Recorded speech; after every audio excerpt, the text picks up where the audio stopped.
Yeah, that's most people from Florida. When my niece was like 12 years old, she wouldn't get out of the house when they came to visit. It was too cold. One of the times we were down there, it was in the, Rita, today it was 56. Rita, They open you're up warming famous. centers. You're on the front cover of the Park District book.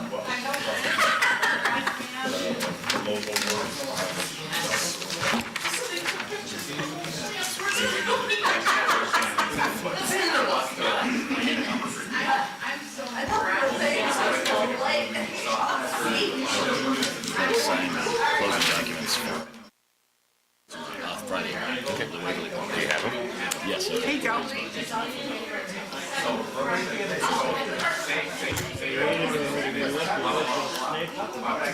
I took care of it right away.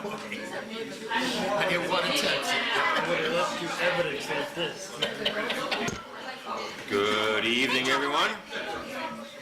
Good evening, good evening, good evening. Thank you all for coming out. Thanks, Joe, for showing up.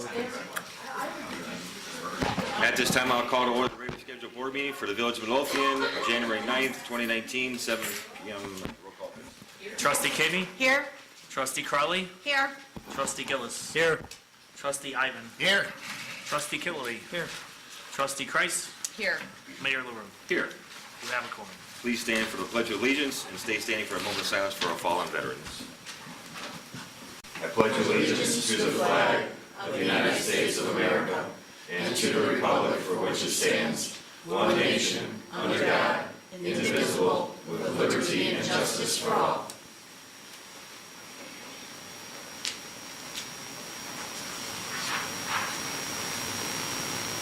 Thank you.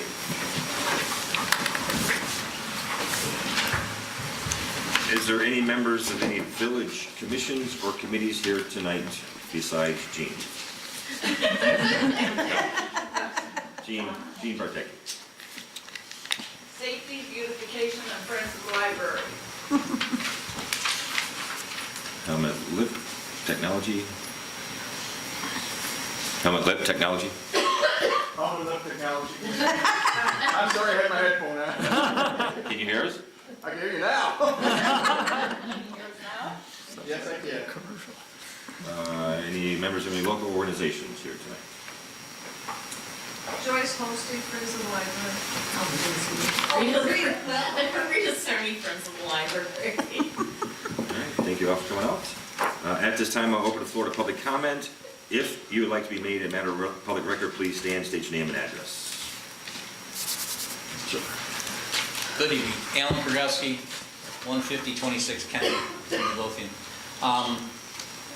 I've been here before about the zoning and the property and talked to a couple individuals, so a little is be repetitive, but my situation on Knox, I know it's being addressed, had some great conversations with the building department, and I know things are going in the right direction, and I feel we're going to be good with it. What I'm here tonight for is to just expand on it a little bit because another situation has arisen with a relative of mine who wants to sell his house currently on Kedzie. It got rezoned building, which allows like no financing to get done on it. So I know that we're making strides to fix this, and in my case, like I said, I got quite a bit of time. I'm not looking to sell. In his case, he's already moved, the place is empty, and it pretty much is going to sit there empty until some type of path gets established that allow him to do some financing. And so you understand, commercial just gets financed different than residential. No FHA, no VA, no regular financing, no 3% down, no 4% down, no special programs, 25% down. And as I was talking to the mayor, if you're buying a $150,000 property and you need to have 25% down and you got $40,000, you're probably not buying a house on Kedzie. So it really eliminates any type of buyer. So I made a bunch of calls today after I talked to Nick Weiner. and said, let me see if I can find some other avenues. So I looked for some portfolio lenders. Portfolio lender will be somebody who, a bank maybe uses their own money to subsidize some type of purchase to try to find some avenues. So I talked to Marquette Bank, tried to talk to AJ Smith, for some reason I couldn't get through. I talked to the Public Bank in the city, Crown Mortgage, who I know used to portfolio lend, and they don't really do commercial to residential. They may do a legal non-conforming residential to residential, maybe do something a little off, but not commercial to residential. But I did get Republic Bank to consider doing a 10% down commercial. Again, the buyer still has to qualify and all that, but possibly doing a 10% down commercial that would be portfolio lent till it got fixed, so that way somebody could do an FHA or a regular conforming loan. But the piece of that puzzle goes back to the one that I've talked about from the beginning, and that's a rebuild letter. Something that gives a path of least resistance that might allow somebody to do something. So my point tonight is to try to get just a little information in front of everybody, so as you discuss these changes with the building, knowing that it might take 3 months, 6 months, 9 months, whatever it's going to take, that in some cases, there may be another issue to try to expedite it, because like in my cousin Mark's case, he's stuck, he can't do nothing, and something a little bit as a stopgap might help, you know. And I'm sure I'm not going to be the only one dealing with it. I'm sure there's going to be other people if this is going to rear its head. So I just wanted to pass on the knowledge. Know everybody's going to help. Thank you. May I ask what the address is on the Kedzie property? 14532. It's currently on the market now with a RE/MAX agent, but she has no clue what she's up against, because she just doesn't know. So I met Mark through the holidays, and he said, yeah, you got to help me here. So he said, go find out what you can find out. So thanks again.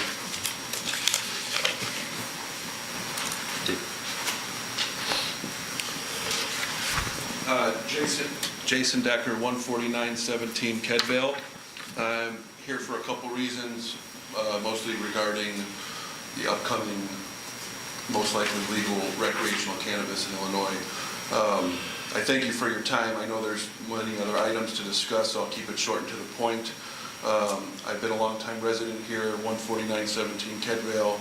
I'm a local contractor and handyman, and also soon-to-be manager of a retail outfit regarding recreational cannabis. It is coming to Illinois this year. Medical is already here.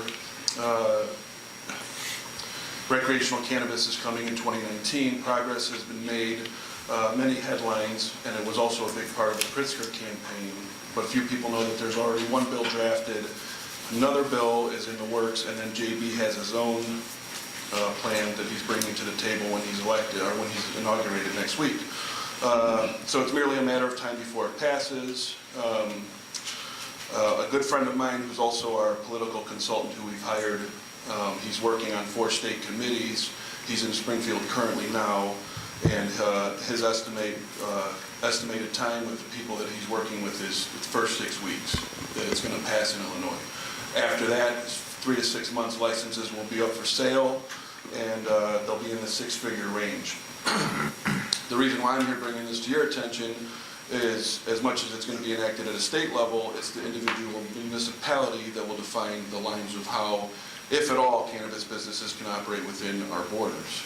In cases where state legalization has already occurred, local governments have responded to varying degrees. Some outright ban all cannabis-related businesses, while other local governments open their doors and embrace all types and components of the cannabis industry.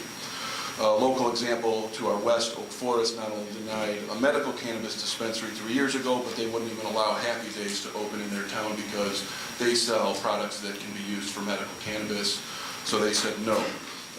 To our east, on the other end, Posen has a very successful medical cannabis retail store there. And then to our north, I know Crestwood is patiently awaiting recreational cannabis to pass so they can bring a shop to their village. So some are opposed, some are more than open. I hope Midlothian would be the latter, not just as a resident here, but also as the head of a future recreational cannabis retailer. I'm also here to present ways that's probably very obvious to everybody here how it can benefit Midlothian as far as regulation, tax, licenses, if at all. With anything, the more organized and structured and educated you can be ahead of time, the more success you'll find in practice and be able to see the industry evolve in ways that you've planned for. Pardon me, I'm a little nervous. If you think that this is jumping the gun because of legalization hasn't happened yet, consider that other local governments like Oak Park, they've had multiple meetings already discussing how they're going to move forward and use this. And then, as I said, closer to home, Crestwood is already actively seeking such a business to add to its village. Figuring out how Midlothian will handle legal cannabis before the market opens will set us ahead of other local governments that will be unprepared and not know how to, or to understand how to maximize not just the revenue, but also to regulate and manage it as it evolves. So the benefits, basically revenue, we all know that there will be a state application and license fee along with state sales tax, but in addition to state fees and taxes, local governments can set their own local business license fees and their own local sales tax as well. In the case of our business, we'll see numbers probably in the seven-figure range year one, so you can do the math on tax revenue and what will go back to the village. The two common structures for base taxes in other states have been either percentages or monthly or annual fees based on square footage of the establishment. Basically, local permitting and operating fees will fall under the municipality, similar to a liquor license. Those fees can help cover inspections and code enforcement resources needed to regulate the businesses, and then other taxes and operating fees can be funneled back into the local government for village needs. A very good example that I found in my research, which I had a lot, but then I realized my time is limited here. Manitou Springs, Colorado, they actually doubled their general fund just from having a store in town. It's a small town, but just by adding that, they doubled their general fund. Another benefit to allowing such a business would be a guaranteed long-term business here in town. There are far fewer vacant businesses here than there were 4 or 5 years ago, but I think we can all agree that there are plenty more that need to be filled. And as I said, our store would also be bringing in plenty of people from all over, all types of people to the village, which would help stimulate other local businesses. So that's the few ways that I see Midlothian can capitalize on something that, yes, it hasn't passed yet, but at least some sort of discussion should happen for when it does. And then we can be ahead of the game, capitalize on it, or not. I mean, it's up to the board and the village whether even to allow it, but with the revenue that it could bring, it doesn't make sense not to. Also, my partners and I have decided that a percentage of our profits will be contributed to the village besides the fees and taxes that we plan on putting towards, beautification and parks and whatever else the village sees fit on top of the standard fees, operating fees, licenses, whatever. So, thank you very much. I have a lot more, but that's all I had time for. Thank you. Thanks. Thank you. Thank you, Jason. I did talk to, actually, Trustee Ivan brought this to me, Couple, 6 months ago, maybe? 6 months ago, and we did talk about Oak Park, already talking about, more investigation and study will be done. I have plenty of information. As I said, we have a political insider that we've hired. He's a good friend of mine. He's basically our consultant slash, like I said, he's on 4 state committees. So he's going to be ahead of the game, and we have a little edge on the progress. Any way you could get that? What's that? Any way you can get copies of that to me? Yeah, I can send them over. Sure. Yeah. Alright. I mean, it's mostly stuff anybody can find online, but I've picked and, chosen what's important and what, a lot of the information is state-based. There's very little on what individual municipalities benefited or how they benefited from what will happen, but it's just a matter of, I can send them over to you. Okay, thanks. Okay? Thanks, Jason. Thank you. Anyone else? Hello, Ed Starr, 14700 Hamlin. I've got a zoning issue. I'm zoned as residential. I've been there, 25, 30 years, and I was zoned for business then, and now I'm not. I sold my property in Elsip. I had a repair shop down there and a small used car lot. I was going to move my license here, and now I'm zoned residential, so that, I don't know how we go about solving that. Sir, our zoning has several different residential levels. Do you know which one you are? R1, R2, R5? R5. R5, which is multifamily? He owns the business here on the other side of the tracks by Key Mix. Key Mix. So, not sure how that got to be R5. It's got an odd place for it. Wait, what's the address? 144? 14700. I'm sorry, 141? 147. Oh, 147, I'm sorry. By Key Mix on the other side of the Yeah, tracks. I'm between Key Mix and the the Midwest Bank. Okay. Superintendent, you spoke to Superintendent Weiner today as well? Yes. Okay, so he's aware of it, he brought it to my attention, and we'll talk about it. There's a lot of zoning issues in town that Superintendent Weiner has asked the board to try to address, or try to figure out what it is and bring it to his attention so that we can address all the zoning. No one else? Okay, I'll close the floor to public comment, move on to tonight's consent agenda. On tonight's consent agenda, we have number 1, approval of ordinance 2011, amending Title 4, Chapter 11 of the Village of Midlothian Municipal Code to adopt the standards of the 2018 Chicago Electrical Code with changes and additions. Number 2, approval for Captain Kucharski to attend a chief fire officer course for a cost not to exceed $1,775. Number 3, approval for firefighters Ramirez, Clemson, and Moore to attend fire apparatus engineer class for a cost not to exceed $1,350. Number 4, approval to appoint Sandy Cortez to the Community Policing Committee. Number 5, approval to purchase 14 Apple iPad tablets, 9.7 and ZAGG, Z-A-G-G rugged book, keyboard, cover cases as recommended by Proven IT, and include the setup, configuration, and training for a total cost not to exceed $8,035.86. Number 6, approval of a payment drop box not to exceed $3,000. And number 7, approval of list of bills. Is there any item, any trustee would like off consent agendas tonight? Mayor, can we move number 6 off the consent agenda? You do whatever you want. Number 6. Anyone else? Okay, I'm looking for a motion to approve tonight's consent agenda without number 6, the approval of a payment drop box not to exceed $3,000. I'll make the motion. I'll second. Is there any other discussion? Roll call, please. Trustee Kreis. Aye. Trustee Gillis. Aye. Trustee Kaveny. Aye. Trustee Crowley. Aye. Trustee Ivan. Aye. Trustee Killy. Aye. Motion carries. Okay, move on to trustee business. Trustee Kreis? Yes, I do have a couple updates this evening. Yesterday, Midlothian hosted our Calumet Corridor Green Infrastructure Soils meeting. It was our second meeting with the Calumet Soils Group, and we were selected to be part of their soil study through the Illinois-Indiana Sea Grant Program. And it was a really good meeting. I want to thank Superintendent Sperry for spending his morning with us, and I want to also thank Trustee Killy, who attended the meeting. I learned an awful lot. I mean, Midlothian, and you'll find out again, we are on the cutting edge of a lot of stormwater management incorporating green infrastructure, and everybody seems to know about us. But it's amazing what we learned yesterday, Don, about soils and the loading ratio.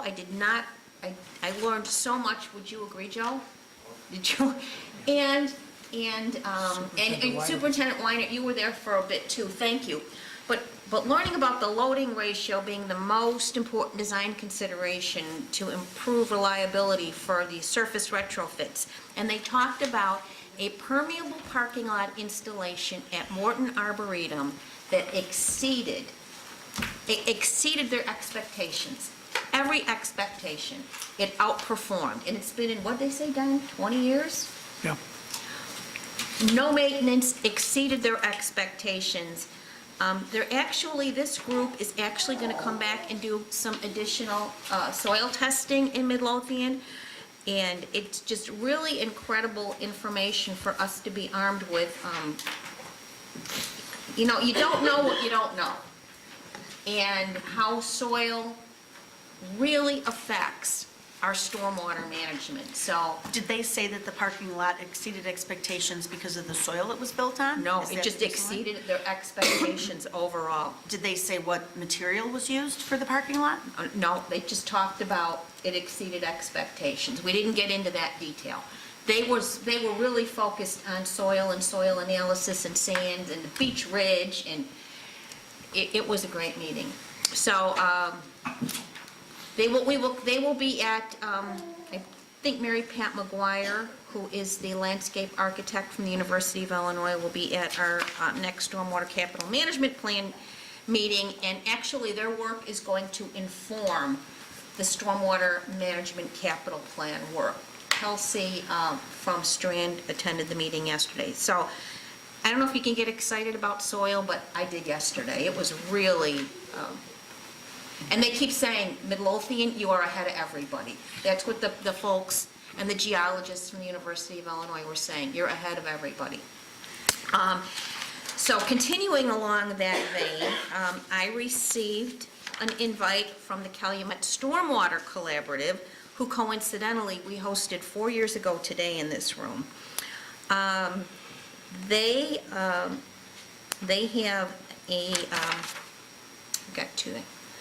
they have funding from the Illinois Department of Natural Resources Coastal Management for a feasibility and needs assessment for green infrastructure inventory to determine form and function, and they want Midlothian's insights. So they have invited me to participate in that core group. So that means more train rides, but it means that, again, we're being recognized for being on the leading, cutting edge green infrastructure, which I think is really, for our little municipality, that's really important. Received another email today from the Delta Institute, and they have invited me to participate in again, a potential funding opportunity from the Illinois Department of Natural Resources, again, another coastal grant. They're going to be applying for green infrastructure maintenance guide, which would include training, and they want my input. All they need is a letter of support from me. So again, how can we say no? When they're reaching out to, I don't go after them, they come to me. So I just wanted to share that. We continue to be at the forefront with stormwater/green infrastructure management. And maybe all of you find that really boring, and I used to too, but now I find it really exciting. And so that, I believe, is all I have on green infrastructure stormwater management this evening. Next, tomorrow on the economic development front, I will be representing Midlothian at the CalSag Enterprise Zone meeting, and they are working on a brochure and some other marketing materials, so stay tuned. We have a very lengthy agenda. And then on the 17th, we will be hosting again our monthly Keep Midlothian Beautiful meeting at noon, and we will have Karen Rosmus and Sue Smith doing additional training. And I think that KMB is on the 17th, you said? Yes, it is, and I'm in the process of putting that agenda together. So that is all I have, unless I can answer any questions. And what time is the KMB meeting? Noon. Trustee Ivan. Thank you, Mayor. Karen, I'd like to let you know that as a gardener from Midlothian since 73, 74, that I'm excited about the dirt in Midlothian. Good, good. It's good quality. Things grow. We have a finance committee meeting Tuesday at 5:30, beautification meeting Thursday at 7, and we're starting the budget process at the end of January for the village. And that's it for me. Who had the drop box on the... Oh, that was mine. So, Want a motion to... I want to make a motion to approve the Dropbox not to exceed $3,000. I'll make the motion. He made a motion. Oh, I'll Okay, second the motion, Commissioner sorry. Seconded. Discussion. I just moved it off the agenda so I could refresh my memory about it. When is this going to be installed? Well, that would entirely depend on Joe's department schedule. And the weather? Because it's going to be a concrete, is it going to be concrete pad or? I haven't seen anything, I mean, trustee Ivan and I talked about it, but I don't know. You don't even know, you don't know Yeah. what it looks like exactly to figure out. Right. You just found a good spot for it, I understand, right? Yeah. Okay. And my other, so we don't know when, we know about the cost. It won't be a big Well, we don't know if it's gonna be a big deal, but it shouldn't be. We'll probably set the portable pad concrete. Okay. My only comment with this would be, I wish I was going to be able to ask the questions at the committee of the whole meeting when this was, I think should have been brought up. I don't think we should use the finance committee as a substitute for the committee of the whole meeting when you give everybody who was here, whether they were at the finance committee or not, an opportunity to ask questions, so. Didn't we discuss this at a committee of the whole meeting a while back? At the finance meeting. No, I No, I thought was we here. discussed it at a committee meeting as well. I don't remember hearing about it, No. You don't? It was at the finance. and I wasn't at the finance meeting, so this was the first I heard of it, Right. seeing it on the agenda. Right. And I thought our protocol was that if we're gonna spend money, that we talk about it at the committee prior to the Right, board meeting. right. That's my understanding as well for items, that they need to be discussed at the prior committee meeting, just out of Not that I'm respect for- against it, I just Right, would like to exactly. stay within the protocol. Exactly. I think it's a good thing to do, to have an opportunity for everybody to talk about it and get all the facts at the committee meeting. It's a box on a post, man. Pardon me? It's a box on a post, like a mailbox. It's a way to help our seniors and others that have a difficult time getting out of the car and up to the front door and inside. They can drop off the payments in a box outside from their car, so. It'll make us also ADA compliant, so. And it'll make it, there won't be things on the floor That too. in the morning, when they open the door, well, all sorts of envelopes. But I agree with you that it should have been brought up, so what do we do? There's a motion and a second, and if there's no other discussion, we're gonna take a vote.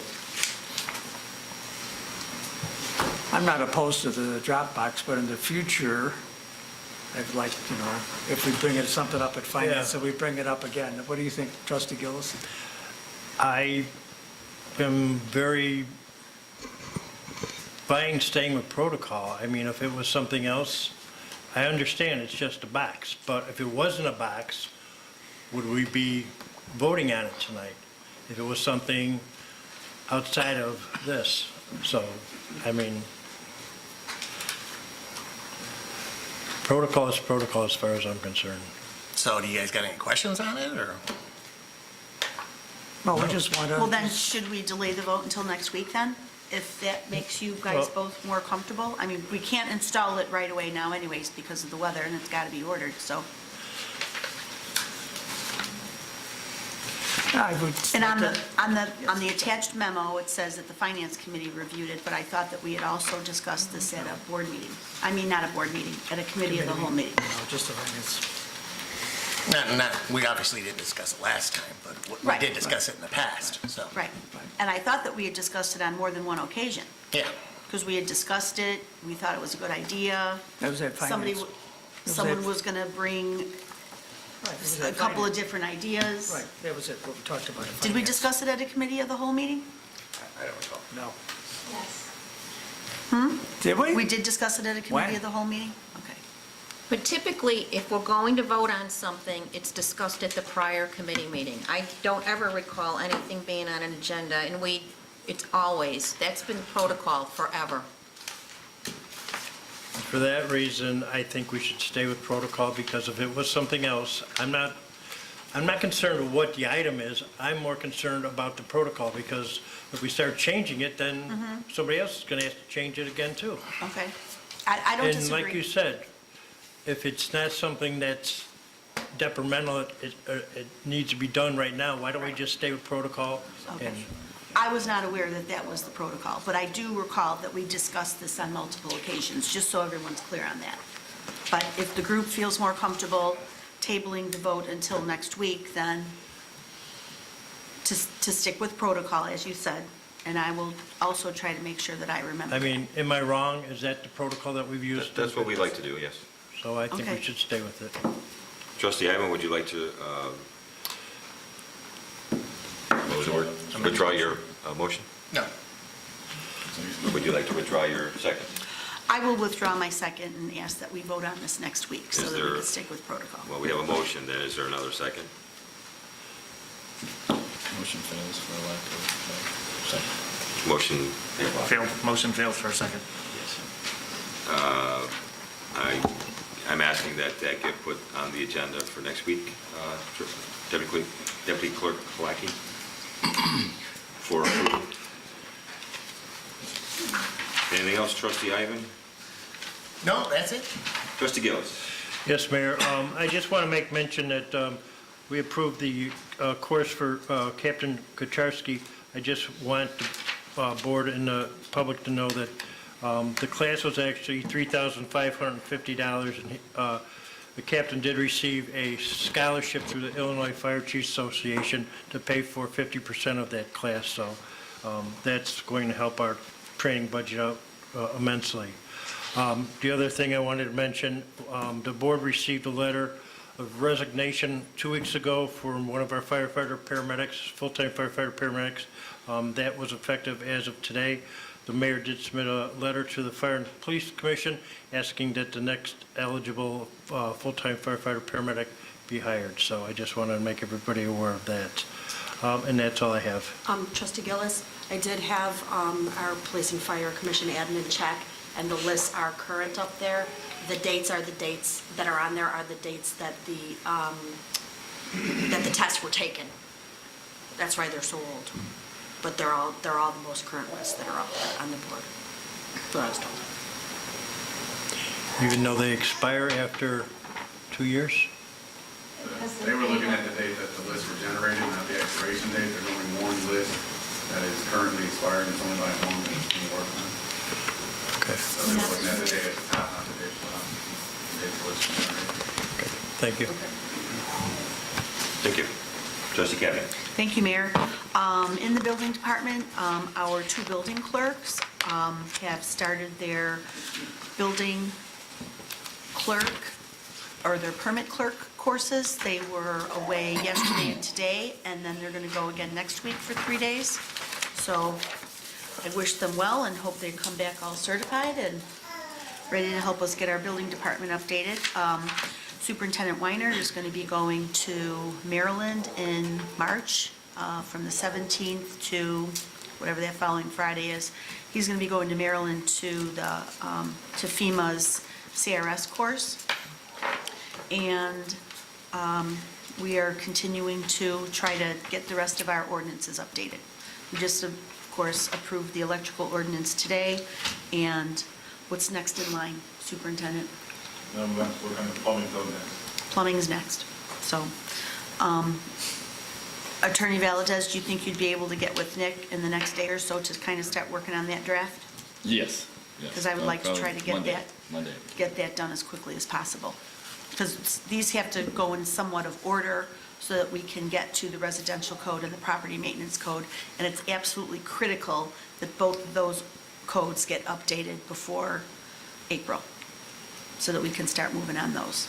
And also, Plan Commission met yesterday, and they are starting to commence their review of the village's signage code.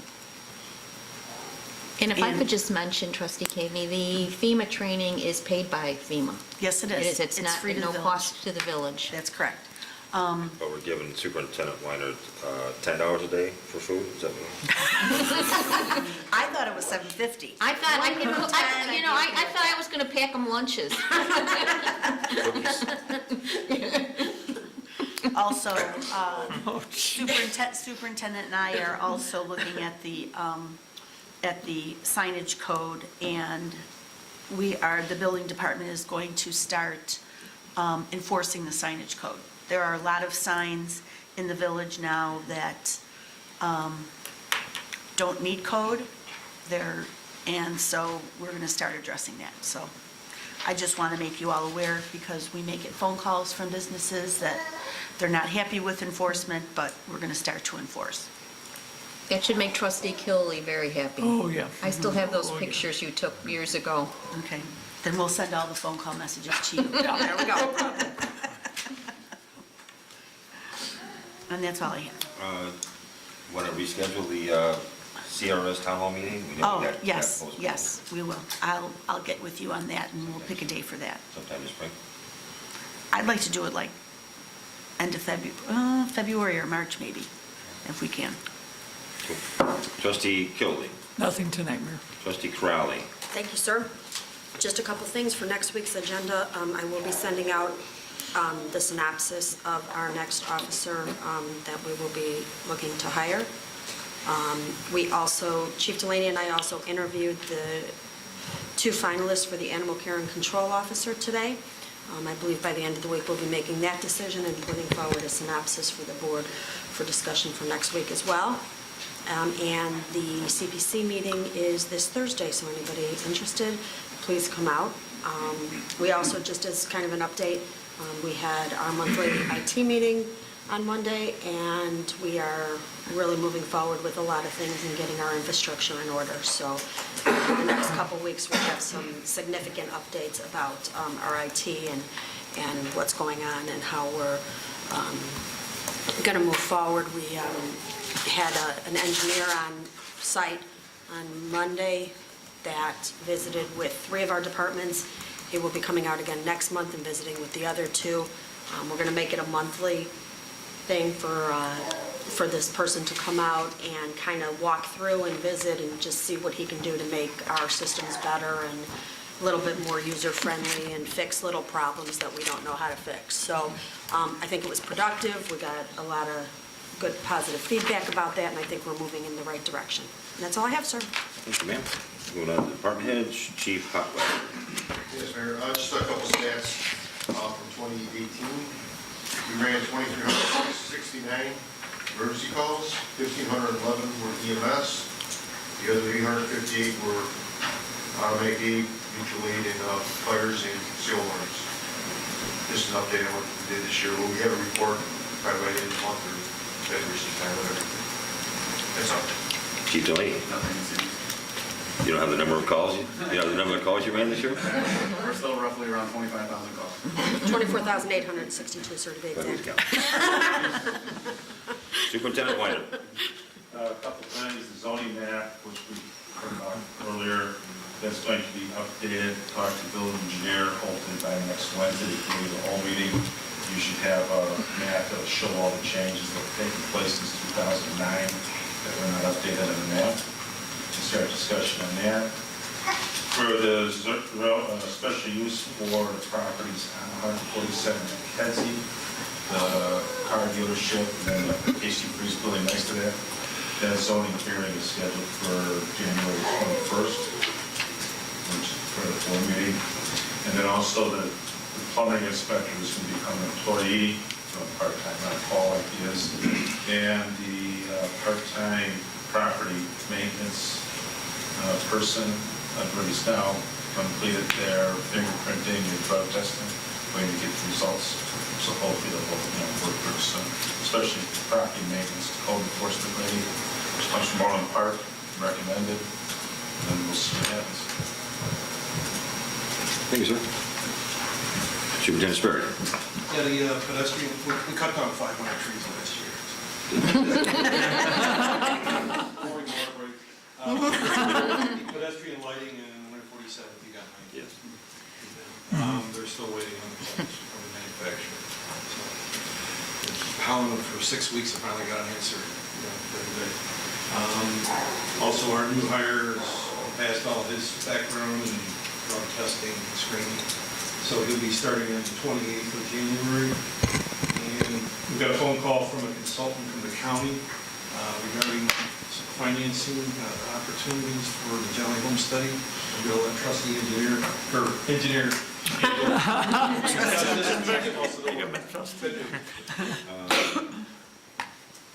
Just look at mine. One thing about that. Mr. Nagel. Mayor, board, I got some good news on this, as Mr. Sperry was talking about. This was the CDBG DR grant that we did for Jolly Homes, Bremen Heights, and for Belly Button Hill. And they saw the Jolly Home study as being an appropriate study, and they're looking at possibly funding it. They have some questions for us. So there's going to be a conference call with Mr. Sperry and I, and a corporation called CDM Smith. It's a civil engineering firm. The county hired to do a review of all the applications. One of the key notes on this that we told you in the past, the money had to be spent by July of 2019. There's not a possibility that this study can get done in that time. We talked to Tim Kleiss, and they're going to ask for an extension. I said they're going to be getting an extension. So this was for a grant for $315,000, of which the village's share was going to be $50,000. And the $50,000 was arbitrarily chose somewhere around the 20% mark, thinking that's what they wanted to see on it. So we don't know if we're going to get it or not, but if we do get it, it's going to be a huge windfall. It coincides with the kind of grant applications we're doing. Things are coming forward on it, and keep our fingers crossed. Tim Kleiss says it looks really, really good on it. So keep it in that vein on funding. The EPA offers low-interest loan with forgivenesses associated with water main work. And the interest rate right now is 1.8%. In order to get a 1.8% low-interest loan for a water project, you have to be on a pre-approved intended use list. So in the past, we did this with you with sewer lining on it. And it's due on January 31st. We recommend you submit the one-page letter. Talk to Mr. Sperry. There's a water main job that we know that has to get done, that eventually you're going to have to do. It's about $1.1 million that you put in for the grant, or I'm sorry, for the low-interest loan, with the hope you get a forgiveness associated with it. Now, in the past, when they had an infrastructure program come out, they used the EPA low-interest loan intended use plan to fund the projects. So when President Obama came out with the stimulus package, all the projects that were listed on the EPA low-interest loan got funded 100% through grants. There was no longer loans associated with it. Then after that was used up, they also covered the 25% forgiveness for the communities. It was a windfall. But if you're not on that list, you have no chance of getting it. The application is this. Mr. Sperry talked about it. It's free. All we got to do is just submit and sign it. That's all we got to do. Is due on January 31st. So that's the key thing. So I think we should do that. I hope that everybody's in agreement. I know Joe wants to go forward with it too. The other thing we talked about was we know that Mr. Pritzker is probably going to come out with an infrastructure bill. He hasn't come out and said it publicly, but we know there's going to have to happen. So what they're looking for at all times is shovel-ready projects. You may not know this, but you do have a lot of shovel-ready projects now. There's a lot of maintenance projects that we can put together relatively quick to prove that it's shovel-ready, like sewer lining, like lead service water main or lead service water line replacement, sidewalk repairs, curb repairs, and roadway repairs. Yes? Would any of the I&I work be covered? Yeah, that's what the sewer line is. That's the kind of stuff that we can do relatively fast. Okay, that's really important because we're going to, because of the, what MWRD has, we've got to do so much work. Right?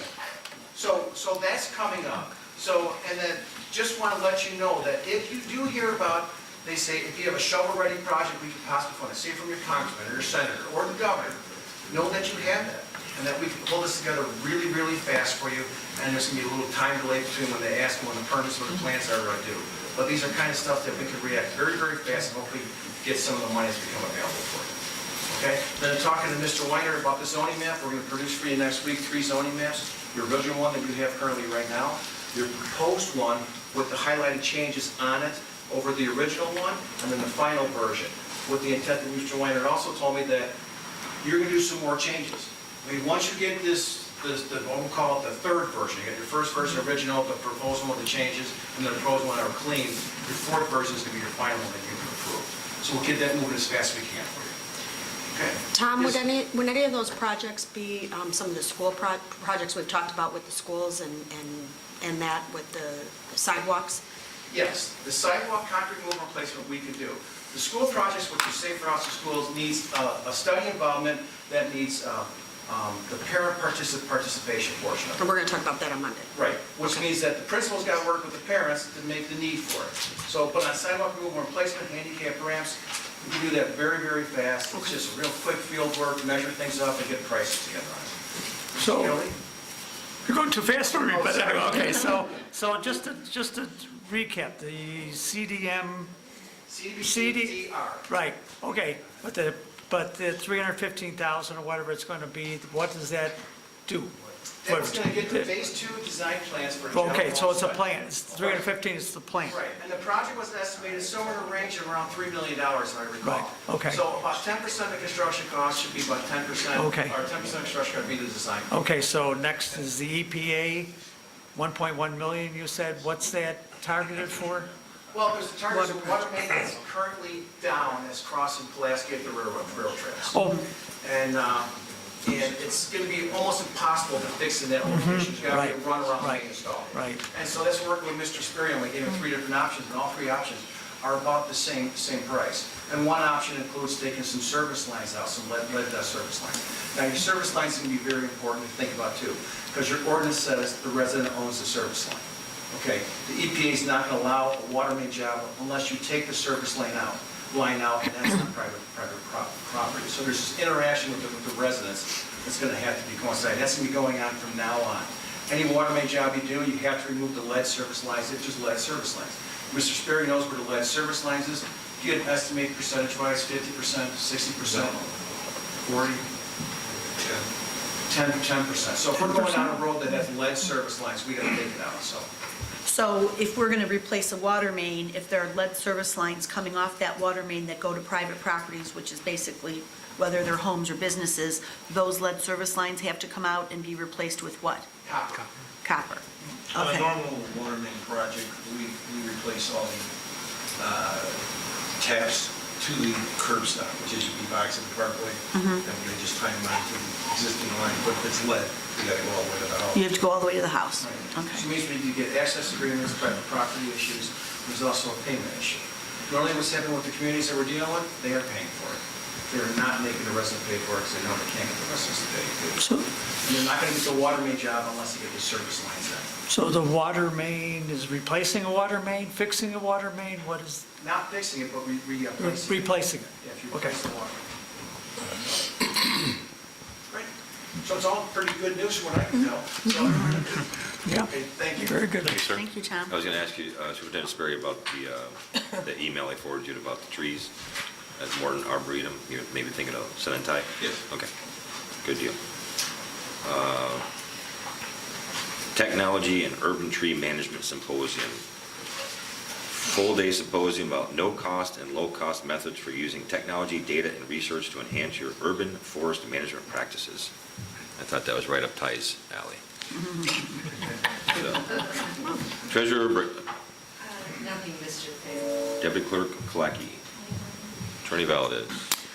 Just some favorable news on the litigation that you probably have been seeing on my and Mr. Murphy's invoice over the years, as well as my predecessor and the predecessor to my predecessor, regarding the Illinois Pollution Control Board petition that set regulations for the Village of Midlothian to continue to use salt on its streets. This litigation has been going on for a couple of years. The Illinois Pollution Control Board agreed that we, and that's approximately well over 24 municipalities that were named, are in substantial compliance for a 15-year designated use for a specific water quality. In other words, the IPCD believes we have set forth a sufficient case to use salt on our roads during the winter months. So hopefully the end is near in terms of the end being in sight for us having to stop this fight over using salt on our streets, given that it has legal value, it poses nothing for us, and hopefully that will come to an end very soon. But the good news is that we pretty much have about 15 years. There's going to be standards set, but obviously with the decision of the Illinois Pollution Board, that decision won't have the impact had it gone the other way. Oh, and we'll have an item for closed session. Thank you, sir. I have nothing tonight. Clerk Moskal?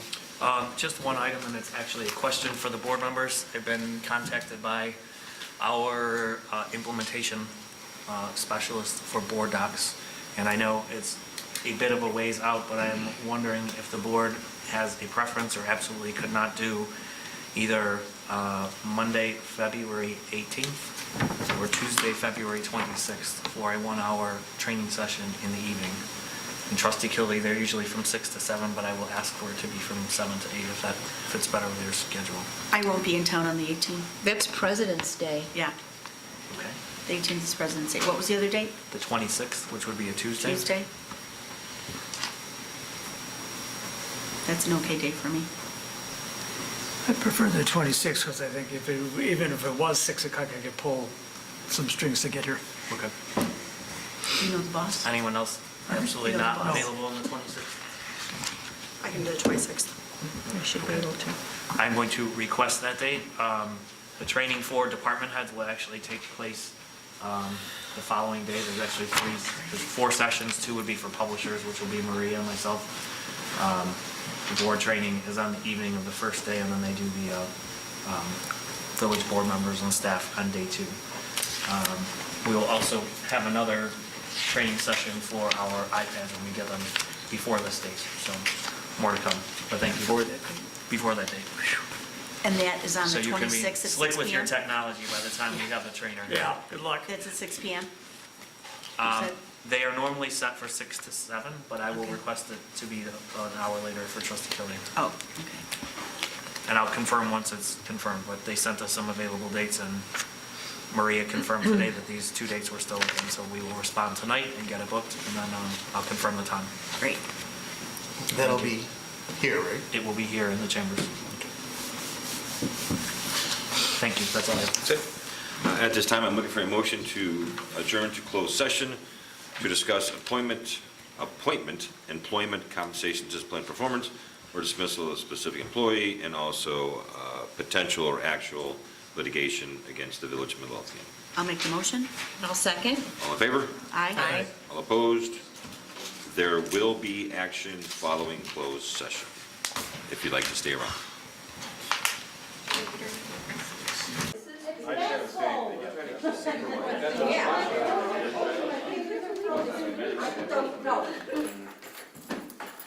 Okay, at this time, I'm looking for a motion to return to open session. I'll make a motion. I'll second. All in favor? Aye. All opposed? We are in open session. Trustee Ivan. All right, I'd like to make a motion for approval to extend offer employment to candidate for the front office clerk position as discussed in closed session. With the salary range that was discussed in closed session. I'll second. Any discussion? Roll call, please. Trustee Ivan? Aye. Trustee Gillis? Aye. Trustee Kathy? Aye. Trustee Crowley? Aye. Trustee Killian? Aye. Trustee Christ? Aye. Motion carries. I want to thank the board for their flexibility in this decision. Thank you. Thank you all, and seeing there's no further business coming before the board, I'm looking for a motion to I'll adjourn. make a motion. I'll second. All in favor? Aye. All opposed? Take it out here. In the opinion of the chair, the ayes have it, we adjourn. Aye. Roll call. So I'm guessing this is the March hearing, huh?